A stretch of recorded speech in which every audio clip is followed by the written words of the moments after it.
മധ്യപ്രദേശിലെ ഭോപ്പാലിൽ സെൻട്രൽ ജയിലിൽ നിന്ന് രക്ഷപ്പെട്ട 8 സിമി പ്രവർത്തകരെയും വെടിവെച്ചു കൊന്നു. ജയിലിന് 12 കിലോമീറ്ററിനടുത്ത് വെച്ചാണ് 8 പേരെയും വെടിവെച്ചു കൊന്നത്. പുലർച്ചെ വാർഡനെ കൊലപ്പെടുത്തിയ ശേഷം ഇവർ ജയിൽ ചാടുകയായിരുന്നുവെന്ന് പോലീസ് അറിയിച്ചു. മനുശങ്കർ ചേർന്ന് കൂടുതൽ വിവരങ്ങൾ നൽകാൻ. മനു, 8 പേരെയും വെടിവെച്ചു കൊന്നു എന്നുള്ള കാര്യത്തിൽ സ്ഥിരീകരണം ഉണ്ടായിട്ടുണ്ടോ? ജയിലിൽ ഉണ്ടായ സുരക്ഷാ വീഴ്ച അതാണോ സംഭവത്തിനു പിന്നിൽ? എന്തായാലും സ്ഥിരീകരണം വന്നിരിക്കുന്നു. നിലവിൽ മധ്യപ്രദേശ് ആഭ്യന്തരമന്ത്രി ഭൂപേന്ദർ സിംഗ് തന്നെ വ്യക്തമാക്കിയിരിക്കുന്നത് ഈ 8 ജയിൽ ചാടിയ ഭീകരരെയും ഉന്നതതല അന്വേഷണ സംഘം കണ്ടെത്തുകയും പിന്നീട് ഇവർ രക്ഷപ്പെട്ടു പോകുന്ന വഴിയിൽ ഈ 8 പേരെയും വധിച്ചു എന്നാണ് ഔദ്യോഗികമായി വിശദീകരണം വന്നിരിക്കുന്നത്. ഈ ഉന്നതതല അന്വേഷണ സംഘത്തിന്റെ ചുമതല ഉണ്ടായിരുന്ന IG-യും ഇത് സംബന്ധിച്ച് ഔദ്യോഗികമായ സ്ഥിരീകരണം നടത്തിയിരിക്കുന്നു.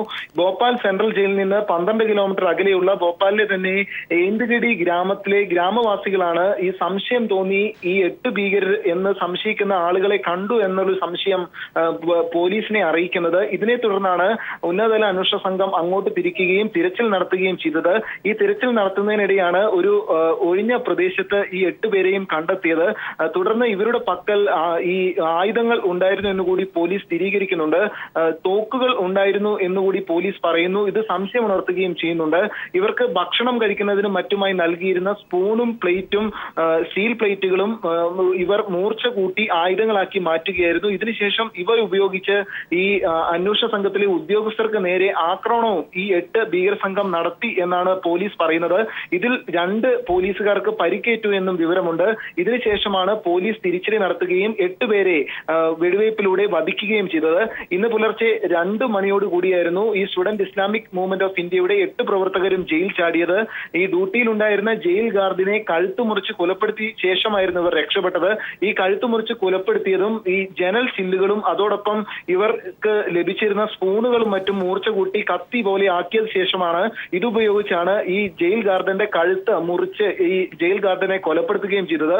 പിന്നീട് ബെഡ്ഷീറ്റ് ഉപയോഗിച്ച് കയർ രൂപത്തിലാക്കിയ ശേഷമാണ് 20 അടി ഉയരമുള്ള ജയിൽ മതിൽ ചാടിക്കടന്ന് ഇവർ രക്ഷപ്പെടുകയും ചെയ്തത്. പിന്നീടാണ് ഇവരെ സംബന്ധിച്ച് എന്തെങ്കിലും വിവരം ലഭിക്കുന്നവർക്ക് 5 ലക്ഷം രൂപ മധ്യപ്രദേശ് സർക്കാർ പാരിതോഷികം പ്രഖ്യാപിച്ചിരുന്നു. ഇതിനെ തുടർന്നാണ് പിന്നീട് ഈ ഏന്തവടി ഗ്രാമവാസികൾ തന്നെ ഭോപ്പാൽ പോലീസ് മുമ്പാകെ നിലവിൽ സംശയിക്കുന്ന 8 പേരെ കണ്ടു എന്നൊരു വിവരം നൽകുന്നതും ഇതിനെ തുടർന്ന് അന്വേഷണ സംഘം ഇവിടെ എത്തുകയും തിരച്ചിൽ ആരംഭിക്കുകയും ചെയ്തത്. ഈ തിരച്ചിലാണ് 8 പേരെയും കണ്ടെത്തിയത്.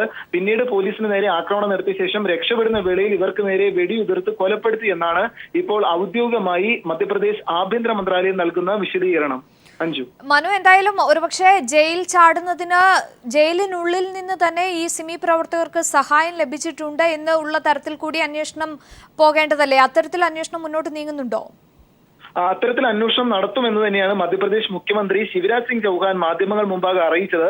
ഈ തടവ് ചാടിയ 8 പേരെയും പാർപ്പിച്ചിരുന്നത് ഭോപ്പാൽ സെൻട്രൽ ജയിലിലെ B ബ്ലോക്കിലാണ്. ഈ B ബ്ലോക്ക് തന്നെ ഏറ്റവും ക്രിമിനൽ പശ്ചാത്തലമുള്ള പ്രതികളെ താമസിപ്പിക്കുന്ന ഒരിടം കൂടിയാണ്. ഭോപ്പാൽ സെൻട്രൽ ജയിൽ തന്നെ സുരക്ഷാ ക്രമീകരണങ്ങൾ കൊണ്ട് ശക്തമാണ്. അതിസുരക്ഷാ ക്രമീകരണങ്ങളുള്ള വിഭാഗമാണ് ഭോപ്പാൽ സെൻട്രൽ ജയിലിനകത്തെ B ബ്ലോക്ക് തന്നെ. അതിനാൽ തന്നെ എങ്ങനെ ഇവിടെ നിന്ന് ഭീകരർക്ക് രക്ഷപ്പെടാനായി എന്ന സംശയമാണ് ഉയരുന്നത്. 20 അടിയോളം പൊക്കമുള്ള മതിൽ ചാടിക്കടന്നും മറ്റും ഭീകരർക്ക് രക്ഷപ്പെടാൻ എങ്ങനെ സാഹചര്യം ഒരുങ്ങി എന്നത് സംബന്ധിച്ചും വ്യക്തമായൊരു മറുപടി കേന്ദ്ര ആഭ്യന്തര മന്ത്രാലയത്തിനില്ല. ജയിൽ അധികൃതർ നൽകുന്ന വിശദീകരണം ദീപാവലി ആഘോഷവുമായി ബന്ധപ്പെട്ട് ജനങ്ങൾ പടക്കം പൊട്ടിക്കുന്നതിന്റെയും മറ്റും ശബ്ദ കോലാഹലങ്ങൾക്കിടയിലാണ് ഈ ഭീകരർ രക്ഷപ്പെട്ടത് എന്നാണ് ഇവർ നൽകുന്ന വിശദീകരണം. സംഭവത്തിൽ എന്തായാലും ഡ്യൂട്ടിയിൽ ഉണ്ടായിരുന്ന 5 ഉദ്യോഗസ്ഥരെ സസ്പെൻഡ് ചെയ്തതായി മധ്യപ്രദേശ് ആഭ്യന്തര മന്ത്രാലയം അറിയിച്ചിട്ടുണ്ട്. ഇവരെ കേന്ദ്രീകരിച്ച് ചില ഉദ്യോഗസ്ഥർ ഈ ക്രിമിനൽ പശ്ചാത്തലം കൂടി ഉണ്ടായിരുന്ന സിമി പ്രവർത്തകരായിരുന്ന ആളുകളെ കേന്ദ്രീകരിച്ച് സഹായിച്ചിരുന്നു എന്ന് നേരത്തെ തന്നെ റിപ്പോർട്ടുകളൊക്കെ ഉണ്ടായിരുന്നു. ഇതിന്റെ അടിസ്ഥാനത്തിൽ കൂടി ഈ ഈ ജയിൽ ഉദ്യോഗസ്ഥരെ കേന്ദ്രീകരിച്ചാണ് അന്വേഷണം പുരോഗമിച്ചത്. ഇതിൽ നിന്നാണ് മാസങ്ങളായി ഇവർ പദ്ധതി തയ്യാറാക്കിയിരുന്നുവെന്നും ദീപാവലി ദിനത്തിൽ തന്നെ രക്ഷപ്പെട്ട് പോകണം എന്ന ഒരു തീരുമാനത്തിൽ എത്തിയിരുന്നു എന്നും പറയുന്നത്.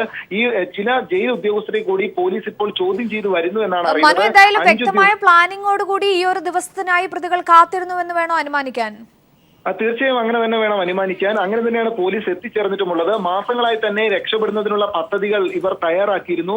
ഇതിന് ചില ഉദ്യോഗസ്ഥരുടെ ഒത്താശയും ലഭിച്ചിരുന്നു എന്നാണ് അന്വേഷണ സംഘത്തിന് ലഭിച്ചിരിക്കുന്ന വിവരം. നിലവിൽ ഈ ഭോപ്പാൽ സെൻട്രൽ ജയിലിൽ നിന്ന് ഈ പുലർച്ചയോടുകൂടി രക്ഷപ്പെടണം. രക്ഷപ്പെടുന്നതിന് മാസങ്ങൾക്ക് മുമ്പേ തന്നെ ആയുധങ്ങളും മറ്റും തയ്യാറാക്കിയതാകട്ടെ തങ്ങൾക്ക് ലഭിച്ച സ്റ്റീൽ പ്ലേറ്റുകളും സ്പൂണുകളും ഒക്കെ മൂർച്ച കൂട്ടി മറ്റുമാണ് ഇവർ ചില ആയുധങ്ങളാക്കി മാറ്റിയത്. ഇതിനുശേഷം ചില ഉദ്യോഗസ്ഥരുടെ ഒത്താശയോടുകൂടി തന്നെ രക്ഷപ്പെട്ടു എന്നാണ് പോലീസ് സംശയിക്കുന്നത്. അതിനാൽ തന്നെ ജയിലിനകത്തുള്ള ഉദ്യോഗസ്ഥരെ കൂടി കേന്ദ്രീകരിച്ച് അന്വേഷണം പുരോഗമിക്കുകയാണ്. ഡ്യൂട്ടിയിലുണ്ടായിരുന്ന 5 ഉദ്യോഗസ്ഥരെ സസ്പെൻഡ് ചെയ്തിട്ടുണ്ട്. ഈ സസ്പെൻഡ് ചെയ്ത ഉദ്യോഗസ്ഥരിൽ ചിലവർ തന്നെയാണ് ഈ പ്രതികളെയും സഹായിച്ചിരുന്നത് എന്നാണ് സംശയിക്കുന്നത്. ഇവരിൽ 2 പേരെ പോലീസ് ചോദ്യം ചെയ്തിരുന്നു. ഇതിൽ നിന്ന് ലഭിച്ച ചില സുപ്രധാന വിവരങ്ങൾ കൂടി അടിസ്ഥാനമാക്കിയാണ് ഇപ്പോൾ ഈ 8 പേരെയും ഒളിച്ചിരുന്ന സ്ഥലം കണ്ടെത്താൻ അന്വേഷണ സംഘത്തെ സഹായിച്ചത് എന്നാണ് അറിയുന്നത്. വ്യക്തമാണ്. മനുശങ്കറാണ് വിവരങ്ങൾ നൽകിയത്.